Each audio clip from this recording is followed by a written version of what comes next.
ಮನೆಗೆ ಸತಿಪತಿಗಳು ಬರ್ತಾರೆ.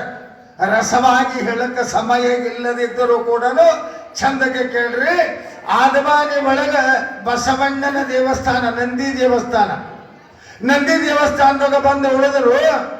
ಇವರ ಪೂಜೆ, ಇವರ ಆಚಾರ, ಇವರ ವಿಚಾರ, ಇವರ ನಿಯಮ, ಇವರ ನಿಷ್ಠೆ ಕಂಡ ಊರಿನ ಜನರು ಒಬ್ಬೊಬ್ಬರು ಬಂದು ದರ್ಶನ ಮಾಡಕತ್ತರಂತ.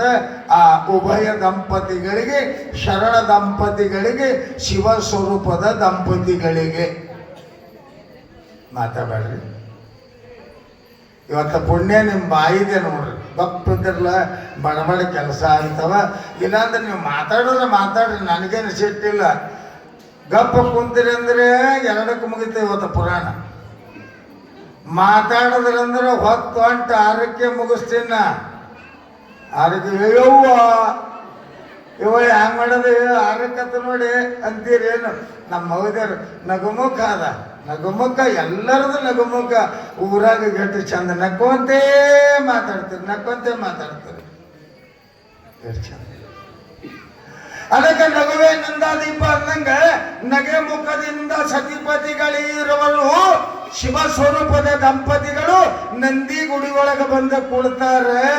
ಅವರ ದರ್ಶನ ಮಾಡಕ್ಕೆ ಒಬ್ಬರು ಬಾ, ಇಬ್ಬರು ಬಾ, 3 ಜನ ಬಾ, 4 ಜನ ಬಾ, ಹಿಂಗೆ ಇಡೀ ಊರಿಗೆ ಬಂತು. ಊರೇ ಪರಿಚಯ ಆಯ್ತು. ಒಂದು 8 ದಿನದಾಗ ಊರೇ ಪರಿಚಯ ಆಯ್ತು. ಪರಿಚಯ ಆದ ಸಂದರ್ಭದೊಳಗೆ ಮುನ್ನ ದೀಪಾವಳಿ ಇತ್ತು. ದೀಪಾವಳಿ ಪಾಡ್ಯ. ದೀಪಾವಳಿಗೆ ಮುತ್ತೈದರಿಗಂತ ಉಣಿಸಿರಿಲ್ರಿ ನೀವು? ದೀಪಾವಳಿಯಾಗ ಮುತ್ತೈದರಿಗಂತ ಉಣಿಸ್ತಾರೆ. ಹಾಗ ದೀಪಾವಳಿಗೆ ಮುತ್ತೈದರಿಗೆ ಉಣಿಸಬೇಕಾದ್ರೆ ಯಾರ ಮನೆಯಾಗ ಮುತ್ತೈದರ ಹೇಳಿದ್ರು 5 ಮಂದಿಗೆ ಉಣಿಸುವ ಊರದು. ಎಲ್ಲಿ ಹುಡುಕಾಡಿದ್ರು ಬರೀ 4 ಮಂದಿ ಸಿಗಾಕತ್ರು. ಅವರು ಒಂದು ಮನೆಗೆ 4 ಮಂದಿ, ಒಂದು ಮನೆಗೆ 4 ಮಂದಿ, ಒಂದು ಮನೆಗೆ 4 ಮಂದಿ. ಹಿಂಗೆ ಆದಾಗ ಅವ್ರಂತಾರ, ಇನ್ನ 2 ಗಂಡ ಹೆಂಡತಿಗಳಿಗೆ 5 ಆಗ್ಬೇಕಾದ್ರೆ 2 ಸತಿಪತಿಗಳು ಬೇಕು.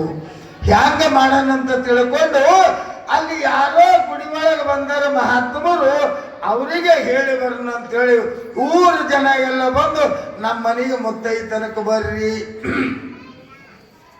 ಕುಂಕುಮ ಹಚ್ಚಿ ಹೋಗಾಕತ್ತರು. ನಮ್ಮ ಮನೆಗೆ ಮುತ್ತೈತನಕ್ಕೆ ಬರ್ರಿ. ಇವ್ರು ಆದ್ರು. ಮತ್ತೊಬ್ಬರು ಬಂದರು, ನಮ್ಮ ಮನೆಗೆ ಮುತ್ತೈತನ ಬರ್ರಿ. 10 ಗಂಟೆಗೆ ಮುಂಜಾನೆ ಅವ್ರು ಬರೋರು. ಕುಂಕುಮ ಹಚ್ಚೋರು 10 ಗಂಟೆಗೆ ಮುಂಜಾನೆ. ಹೊಸ ಮಂದಿಗೆ ಹೂನಿ ಅನ್ನೋರು ಆಗಲ್ಲ ಅನ್ನೋದಿಲ್ಲ. 10 ಗಂಟೆ ಊರೇ ಟೈಮ್ ಕೊಟ್ಟರು. ಅಲ್ಲಿ ಎಲ್ಲರೂ ಪಾದ ಪೂಜೆ ಮಾಡಕತ್ತರು. ಮಾಡುವ ಸಂದರ್ಭದೊಳಗೆ ದಾನೇಶ್ವರಿ ತಾಯಿ ಅಂತಾಳೆ, ನಾವು 2 ರೂಪದಿಂದ ಇದ್ದರೆ ಸಾಲಂಗಿಲ್ಲ ದೇವ. ನಾವು ವಿಶ್ವ ವಿರಾಟ ರೂಪವನ್ನ ತಾಳಬೇಕಾಗಿದೆ. ಯಾಕೆ ದೇವಿ? ಹೌದು, ಎಲ್ಲರ ಮನೆಯೊಳಗೆ ಬರ್ತೀವಿ ಅಂತ 10 ಗಂಟೆಗೆ ಟೈಮ್ ಕೊಟ್ಟಿವಿ. ಬಹುರೂಪಿ ಆಗನಂತ ತಿಳಿದುಕೊಂಡು ಊರಿಗೂರೇ ದಾನಮ್ಮ ಆದರು. ಮನಿಗೊಬ್ಬ ದಾನಮ್ಮ, ಮನಿಗೊಬ್ಬ ಸೋಮಲಿಂಗ. ಅವ್ರ ಮನೆ ಒಳಗ ಮುತ್ತೈತನ ಮುಗಿಸ್ಕೊಂಡು ಬಹಳ ಚಂದ ಊಟ ಪ್ರಸಾದ ಮಾಡಿದ್ರು. ಆ ಮುತ್ತೈತನ ಉಣಿಸಿದ್ದೆ ನಾಳೆಗೆ ಇಲ್ಲಿ ಮುತ್ತೈದರಿಗೆ ಕರಿಗಡಬ ತುಪ್ಪದ ಪ್ರಸಾದ ಇಟ್ಕೊಂಡದ. ಮತ್ತೆ ಸೋಮಲಿಂಗ ಜಂಗಮ, ಅದಕ್ಕೆ ಆ ಜಂಗಮನ ಸ್ವರೂಪದೊಳಗನೆ ಜಂಗಮರಿಗೆ ಕೂಡ ಮೊದಲ ಮಹಾಪ್ರಸಾದ ಆದಿಂದೆ ದಾಸೋಹ ಚಾಲು ಆಗ್ತದೆ. ಅದಕ್ಕೆ ಮೊದಲೇ ಮಾತ್ರ ಯಾರು ಅಲ್ಲಿ ಪ್ರಸಾದ ಚಾಲು ಮಾಡಬೇಡ್ರಿ. ನಾಳಿನ ಪ್ರಸಾದ ಅಲ್ಲಿ ತಂದು ಅವುಗೆ ನೈವೇದ್ಯ ಇಡ್ರಿ. ಅಲ್ಲಿ ಏನು ಕಡದಾಗ ಮಾಡ್ತಿರಲ್ಲ ಆ ನೈವೇದ್ಯ ತಂದು ಆಕೆಗೆ ಹಿಡಿದು ಆಮೇಲೆ ಕರಿಗಡುಬಿನ ಒಂದು ಪ್ರಸಾದ. ಕರಿಗಡುಬನೇ ಅಲ್ಲಕ್ಕೆ ಬರಲ್ಲ ಭಾಳ ಮಂದಿ. ಒಂದು ಊರಾಗ ಕರಿಗಡುಬು ಮಾಡಿಸಿದ್ದೆ.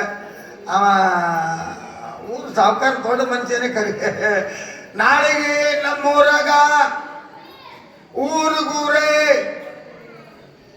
ಕರಿಡಬಿಗಿನ ಊಟ ಅದ ಅನ್ನೋ. ಕರಿಡಬಗಲ್ರಿ, ಕರಿಗಡಬಲ್ರಿ. ಅದೇ ಅಪ್ಪವ್ರು ಹೇಳ್ದಂಗ ನಾಳೆಗೆ ಕರಿಡಬಗ ಹೊರಗಡಿಬೆ ಅಲ್ಲಿಲ್ಲ ಪುಣ್ಯಾತ್ಮ. ಅದಕ್ಕೆ ಹಿಂಗನಾಗಿರ್ತದೆ ವ್ಯತ್ಯಾಸ. ಈಗ ನಮ್ಮದು ಕರಿಡಬಗ ಅನ್ಕೋತೆ ಸ್ಪೀಡ್ ಹೋಗ್ಬೇಕಾಗ್ಯದಂತ ನಿಮಗೆಲ್ಲರಿಗೂ ತಿಳಿಸಿ ದಂಪತಿಗಳ ಪ್ರಸಾದವನ್ನ ಮಾಡಿದ ಸತಿಪತಿಗಳು ದಾನಮ್ಮ ಸೋಮಲಿಂಗ ಎಲ್ಲರಿಗೆ ಹರಿಸಿ ಆಶೀರ್ವಾದವನ್ನ ಮಾಡಿ ಅಲ್ಲಿ ಬಂದವರಿಗೆ ರೋಗವನ್ನ ಕಳೆದು ಅವರ ದುಃಖ ಕಳೆದು ಕಣ್ಣಿಲ್ಲದವರಿಗೆ ಕಣ್ಣು ಕೊಟ್ಟರು, ಕಾಲಿಲ್ಲದವರಿಗೆ ಕಾಲ, ದುಃಖಿಗಳ ದುಃಖ ಕಳೆದ್ರು, ಬಡತನ ಕಳೆದ್ರು, ಸಿರಿತನ ಕೊಟ್ಟರು, ಸುಖ ಕೊಟ್ಟು ಎಲ್ಲರಿಗೆ ಅನುಗ್ರಹ